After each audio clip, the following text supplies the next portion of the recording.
peux le croire, on se trouve déjà dans le dernier mois de l'année, le mois d'Elul, le mois où on fait le bilan pour tout ce qui s'est passé cette année et en même temps le mois de préparation pour la nouvelle année. Et Rabbi Shneur Zalman, premier rabbi de Chabad, a dévoilé un grand secret au sujet du mois d'Elul en amenant cet exemple d'un roi qui est très difficile d'avoir contact avec lui parce qu'il est dans son palais royal et même si tu fais un rendez-vous, pas nécessairement que tu pourras rentrer. Et voilà, tout d'un coup, le roi il annonce qu'il est dehors du palais, il se trouve dans le champ. On appelle ça en hébreu Melech Basadeh. Et là, il y a quelque chose de phénoménal qui se passe. Chacun peut s'approcher de lui. Il est là, en train de sourire à tout le monde. Il accueille tout le monde avec un visage souriant. Et il est prêt, il veut écouter chacun. Ce machal, Rabbi Shneur Zalman explique, voilà ce qui se passe le mois d'Elul. C'est vrai qu'il y a beaucoup qui tremblent quand le mois d'Elul arrive. Le dernier mois, il faut réparer toute une année, mais la chassidoute, elle donne tout à fait une autre approche de savoir que Dieu, il a fait un grand geste de son côté. Il est sorti du palais royal et il s'est rapproché de nous. Tout ça pour qu'on se réalise à quel point Dieu il nous aime et qu'on doit à tout prix s'approcher de nous. Le machal, la chante du machal, c'est que le Melech, le roi, il est bassadé. Il est dans le champ. La question, elle est, un roi, il est dans le palais. Comment il arrive dans le champ? Sur ça, le rabbi l'explique, il dit, qu'est-ce que ça représente le champ?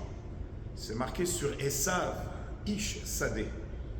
C'est-à-dire, il y a l'étude de la Torah, il y a les mitzvot, mais après, il y a quand une personne, il s'occupe, il est dans ses affaires matérielles, c'est un homme de champ.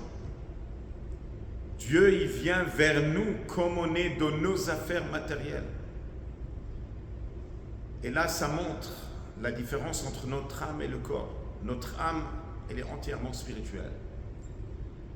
Le corps, il est entièrement matériel. Quand Akadosh Baruch Hu, il a choisi le peuple juif de toutes les nations, qu'est-ce qu'il a choisi? S'il a choisi l'âme, elle est une partie profonde de Dieu lui-même. Il n'y a rien à choisir là-bas. Choisir, c'est quand il y a deux affaires identiques, tu choisis un de l'autre. Donc, qu'est-ce qu'il a choisi? Explique dans le Tanya, il a choisi le corps. Le corps que de la vie extérieure, il a l'air comme le corps des nations. En d'autres mots, quand on dit que le roi il est bassadé, veut dire qu'il s'est connecté avec le juif du côté de son corps. C'est-à-dire l'amour de Dieu vers le juif, c'est pas parce qu'il étudie, parce qu'il fait des mitzvot. L'amour de Dieu vers le juif, c'est le fait qu'il est juif. Le corps, il a choisi le corps. Au moment que le juif il le sait, il réalise comment c'est important ce mois. Même quand un juif il commence à se dire « Ah, je suis loin », on lui dit « Non, c'est Hachem qui vient vers toi ». Et maintenant, qu'est-ce qu'on te demande à toi? Juste de faire cet effort. Sortir, accueillir le roi. Sortir, accueillir le roi veut dire « Sors de tes habitudes ». Fais un effort. Accepter sur toi la royauté divine. Voilà le secret du mois d'Elul. Que nous sommes dedans, Akadosh Baruch Hu, il nous parle et il nous dit comme ça, je vous donne 29-30 jours, que pendant ces jours-là, vous pouvez se déconnecter de tout ce qui n'était pas bon et de rentrer dans les villes de refuge. Un des initiales du mois d'Elul, c'est Ina Leyado Vesamtilar, quand une personne il a assassiné une autre personne involontairement, il fallait qu'il se sauve dans les villes de refuge. Alors si une personne il a fait un péché, il a fait couler du sang à son âme, on lui demande de se sauver dans les villes de refuge, comme c'est marqué que les paroles de Torah, c'est une ville de refuge d'Ivrei Torah Koltin.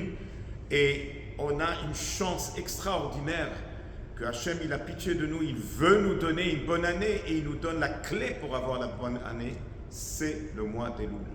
On va souhaiter à tout le monde un grand succès dans le mois d'Elul. La paracha de cette semaine, d'ailleurs, elle parle des villes de refuge, Arei Miklat. Et comme ça, on va mériter que la nouvelle année va être une bonne année. Ktiva, Vachatima Tova, Shana Tova, Umetuka, Shabbat Shalom.